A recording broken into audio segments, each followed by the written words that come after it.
Bonjour à tous, bonjour de la présence de chacun d'entre vous. Je viens aujourd'hui vous parler d'une chose qui j'ai aperçue, qui j'ai vu, qui j'ai vu, que j'ai vécu, ça veut dire l'autocrucifixion humaine. L'autocrucifixion permanente humaine, ça veut dire les gens se autoclouent à la croix en permanence. J'ai beaucoup de mal à comprendre cette perception aujourd'hui. Au début, j'ai été très compassionnel là-dessus. Euh, mais j'ai du mal à comprendre parce qu'en fait, c'est une illusion. Nous créons quelque chose qui est illusoire. Ça veut dire nous avons créé cette illusion de cette autocrucifixion permanente de l'esprit sur toutes les formes. Parce qu'en fait, nous avons bâti sur Terre ce qui est l'envers. L'envers, ça veut dire l'envers de ce qui est là-haut. Haut de la continuation, si vous voulez. Ça veut dire nous avons bâti dans ce monde une perception qui n'est pas du tout christique, hein. C'est une perception égoïque. Ça veut dire, pourquoi je dis ça? Parce que nous ne pouvons pas symboliser le symbole de l'amour par un symbole de mort. Et pourquoi je vous dis ça? Parce que le symbole de la croix qui a été créé par les Romains, à l'époque romaine, de l'Empire romain et de toutes les Césars qu'ils ont eu, toutes les Augustes Césars, ou toutes les sénats qu'ils ont eu, toutes les choses qu'ils ont créées par le passé, qui persistent encore dans la pensée de beaucoup de personnes sur Terre, ça veut dire d'utiliser cette vision archaïque de la croix comme un symbole de quoi que ce soit, même de rédemption. Je trouve cette symbolique archaïque. Et je vous explique pourquoi. Parce que je ne peux pas symboliser l'amour par quelque chose qui ressemble à la mort. Parce que si les personnes avaient étudié un peu plus, ils comprendraient qu'il n'a pas que le Christ qui a été crucifié. Les Romains crucifiaient tout et tous ceux qui étaient contre eux et qui n'avaient pas la même pensée que lui. Alors le Christ, c'est un symbole de milliers d'autres qui étaient derrière lui, qui ont été crucifiés aussi, non seulement par leur vision, mais par leur pensée et par leur façon de faire. Et cette vision, on va dire, de l'auto-crucifixion permanente, nous apporte une structure de pensée dans nos actes de nos vies quotidiennes qui est complètement, comment je pourrais dire ça, ridicule. Ça veut dire nous ne pouvons pas symboliser l'espoir par un symbole de mort. Encore moins, nous ne devons pas mettre ce type d'autoflagellation permanente sur notre vie quotidienne. Parce que nous croyons que les erreurs que nous avons commises ou des choses que nous avons faites, c'est quelque chose qui perdure dans notre être. Et c'est une erreur, ça aussi. C'est ce que vous êtes en train de créer, ce que nous appelons le karma. Certes, le karma, c'est une sorte de roue d'équilibre pour que l'esprit puisse ensuite pouvoir avancer, mais c'est beaucoup créé aussi dans l'expectative des êtres qui pensent qu'en symbolisant notre évolution par des objets matériels, que nous allons trouver ce que nous sommes réellement. C'est inexact. C'est inexact cette perception. Je respecte, je comprends, mais c'est inexact. Nous ne pouvons pas symboliser notre avenir par quelque chose qui n'est pas dans un symbole matériel. Notre avenir est au-delà de la pensée et de la forme humaine. Et pourquoi? Parce que la forme humaine, elle est temporaire, elle est passagère. Même pour le Christ, son corps matériel, dans ma vision personnelle, n'a jamais eu de la passion du Christ. Pour moi, le Christ n'a jamais ressuscité dans la chair, parce que je ne vois pas d'intérêt. Ça veut dire, nous avons symbolisé en permanence cette chose. Ça veut dire de croire qu'il y a des élus parmi nous. Et c'est une erreur, cette perception. Parce que si nous croyons qu'il y a des élus parmi nous, ça veut dire qu'il y a certes, celui d'où nous venons tous, d'où provenons tous, il a une vision humaine. Ça veut dire un papa qui aime plus un fils qu'un autre, une maman qui aime plus une fille qu'une autre, ou un tel qui aime plus un collègue qu'un autre collègue. Ce sont des perceptions humaines, tout ça. Vous devez vous détacher de cette chose-là. Nous vivons dans un monde symboliquement créé par des égos qui ont mal perçu les structures même de son cœur. Quand je dis le cœur, ça veut dire ce qui est à l'intérieur. Nous ne pouvons pas symboliser les structures de notre avenir, ou de ce que nous sommes déjà ici, par des symboles qui représentent, par exemple, la mort, ou des symboles de prosternation devant des idoles. Est respectable, bien évidemment, vous pouvez faire tout ce que vous voulez. Mais vous devez comprendre que la majorité des choses, et même moi, je le fais pareil, nous donnons aux entités ce qu'ils ont besoin de croire, nous donnons des béquilles à ceux qui ont besoin de béquilles. La vérité, c'est un amour majeur. Majeur dans quel sens? Ça veut dire loin d'une autocrucifixion permanente. Pourquoi vous voulez vous crucifier à la place d'un tel, d'un tel ou d'un tel? Ou pourquoi vous voulez être en permanence, comme certaines personnes qui m'ont dit, j'étais voir quelqu'un, un médium, qui m'a dit que j'étais au pied de la croix du Christ quand le Christ a été crucifié. Le problème, c'est qu'après, j'ai eu une personne, deux personnes, trois personnes, à la fin, ça fait des centaines de personnes. Je dis, mais dis donc, il y a eu des milliers de personnes qui étaient au pied de la croix du Christ pour voir sa souffrance.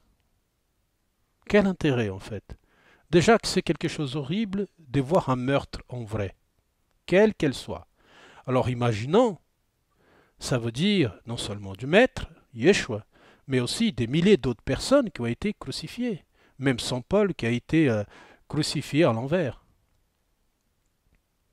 Alors, je ne vois pas réellement l'intérêt, car il a dit qu'il voulait être crucifié à l'envers, parce qu'il ne se sentait pas digne d'être crucifié dans le même sens que le Christ. Vous voyez, ce sont des expressions typiquement humaines. Nous sommes ici dans un univers humain. Ça veut dire où les esprits, comme moi, comme vous, comme nous tous, nous avons créé des perceptions, des choses qu'on puisse avancer. Au-delà, ça veut dire ça devient nuageux, ça devient compliqué. Et je peux vous dire, c'est vrai. La perception humaine est trop petite. Ça veut dire il faut une dose de rêve, une dose de méditation, une dose de réflexion. Ça veut dire il faut un peu de dose de tout, de méditation aussi profonde, très profonde, au-delà de la pensée, non-pensée totale, pour comprendre quelque chose. Je ne dis pas que c'est la vérité. C'est pour ça que je dis que nous sommes d'une certaine façon, dans une certaine ignorance. Parce que le but de ce monde ici, que c'est une école pour moi, en tout cas personnellement, c'est de comprendre qui je suis. Est-ce que j'y arriverai? Je ne sais pas. Mon soi, en tout cas personnel, il est beaucoup plus vaste pour ce que je puisse penser. Il me donne seulement ce que je peux encaisser. Au-delà de ça, il ne le fait pas. Parce que la souffrance, c'est un symbole de l'autocrucifixion permanente. Ça veut dire toute souffrance que vous faites en permanence de quelque chose, ou soit d'une erreur que vous avez commis, ou quelque chose que quelqu'un fait contre vous, c'est de l'autocrucifixion permanente. Et sur Terre, nous vivons là-dessus depuis des siècles, des milliers d'années. Avant la venue du Christ, d'autres personnes se sont présentées, c'était déjà l'autocrucifixion dans d'autres mots, dans d'autres termes, dans d'autres peuples, dans d'autres types de civilisations. Ça veut dire un passage. Ça veut dire un passage, c'est un passage. Un passage, généralement, je ne parle pas d'une rue, je parle d'un passage. C'est marqué passage. Ça veut dire ce passage, elle vous amène quelque part. Ça veut dire pour écourter de chemin.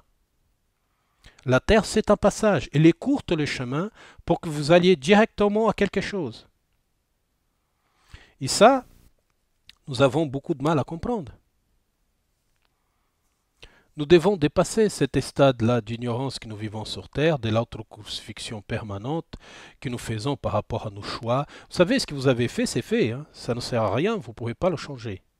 Par contre, à partir du moment que je prends conscience et que mon mental n'est plus dominé par ma pensée égoïque, en tout cas dans ce terme-là, ça veut dire j'échange ma perception de qui je suis et j'avance. Et j'avance. Et j'avance. Et avant de commettre à nouveau erreur, surtout celui qui c'était un que vous faisiez en permanence, la réflexion s'installe. Quel est l'objectif de tout ça? Quel est l'intérêt? Est-ce qu'il y a un réel intérêt de continuer à faire les mêmes erreurs que j'ai commises par le passé? Qu'est-ce que ça va m'apporter? Mais auto-crucifier encore une fois de plus sur la croix du désespoir humain. Mais auto-clouer à la croix du désespoir humain ne m'en amène à rien. Ce que je dois plutôt apprendre, c'est que je dois avancer. Si j'avance en écrasant des personnes, c'est une erreur. Si j'avance en égoïsme, c'est une erreur.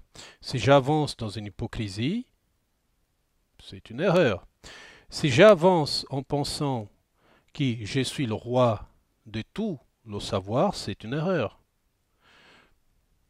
Par contre, je peux prendre conscience que tout ce que je fais, ce n'est pas parfait, mais j'essaye de m'améliorer. Et la première chose que je dois apprendre, ce n'est pas de me auto-crucifier à des erreurs que j'ai commises. Parce qu'une erreur, ça reste une erreur. Une fois qu'il est fait, nous passons à une autre chose. L'évolution est faite tant que telle. Ne vous symbolisez pas par une auto-cloison à la croix du désespoir humain. Réveillez-vous à votre éternité. Le choix du cœur, c'est toujours le meilleur. Chaque fois qu'un choix se présentera, laissez le cœur choisir. Personne n'est parfait. Nous venons ici tous pour apprendre. Et l'objectif, ce n'est pas de devenir maître du monde, comme j'ai déjà dit dans des vidéos précédentes, c'est devenir maître à soi, prendre conscience de qui je suis. Pourquoi? Parce que quand je comprendrai qui je suis, je ne serai plus obligé de me auto-clouer à la croix du désespoir humain et de l'ignorance humaine. Nous sommes là pour apprendre, mes frères et sœurs. Nous sommes fils et filles de la même mère et du même père, éternel. Ça veut dire nous sommes la création d'un amour parfait. Ce que nous faisons ici, c'est un pied de nez à notre ignorance pour pouvoir améliorer non seulement ce monde, qui est un cadeau qui nous est fait, mais aussi que nous pouvons nous améliorer en tant qu'êtres spirituellement. Loin de ça, c'est des dogmes humains et des visions humaines. Il n'y a aucun livre pour vous, ni ce que je viens de vous dire ici, vous donnera conscience de qui vous êtes, car vous êtes unique. Alors cherchez à l'intérieur de vous, par des tas de choses très importantes comme la prière, la méditation, les études aussi, c'est important intellectuel pour l'ancien pied de nez au mental qui est très intrusif dans notre vie. Travaillez. Comme a dit André Luis dans les livres de Chico Xavier, personne n'est venu sur Terre pour passer des vacances. Nous venons tous ici pour travailler. Je vous embrasse, que la lumière soit dans votre cœur. À bientôt.